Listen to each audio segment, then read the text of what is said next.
Are you missing out on tax savings?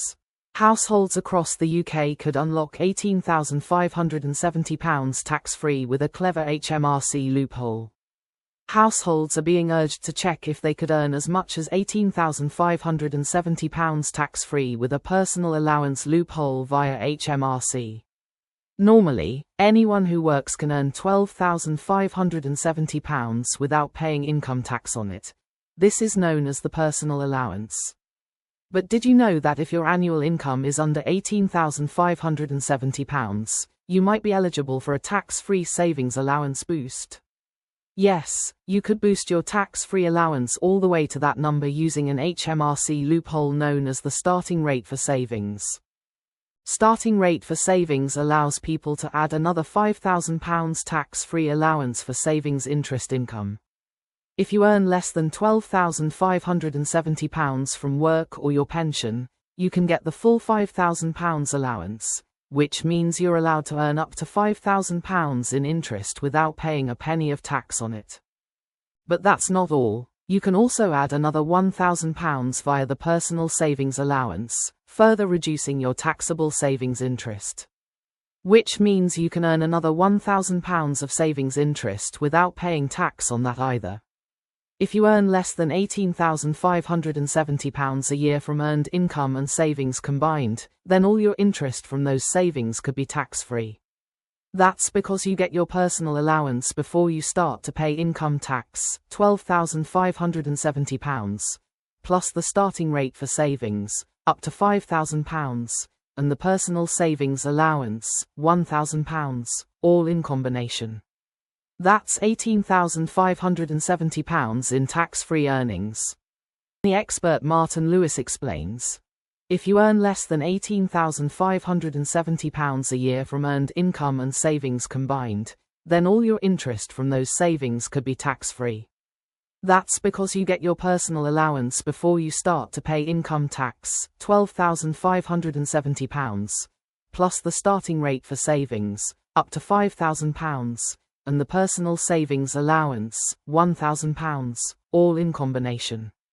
Those who earn over £12,570 lose £1 of their starting savings rate allowance for every £1 over the threshold. Let's take Cheryl, who has £20,000 in savings income but no work income. Thanks to these tax-free allowances, she pays just £286 in tax instead of a much higher amount. As she has no earned income, the savings interest is mostly covered by a combination of allowances. Personal allowance, the first £12,570 is tax-free. Starting savings rate, the next £5,000 is tax-free, so now £17,570 of the interest income is taxed at 0%. Personal savings allowance means the next £1,000 is tax-free, so £18,570 is taxed at 0%.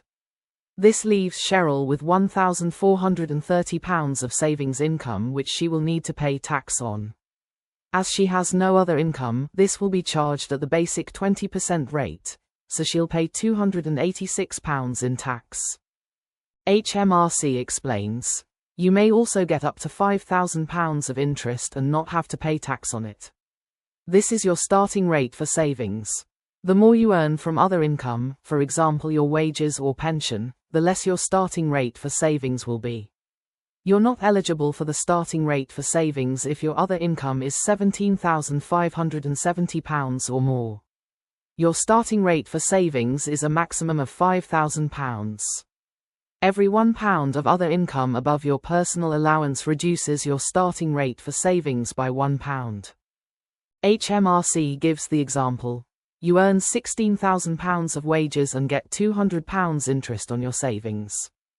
Your personal allowance is £12,570.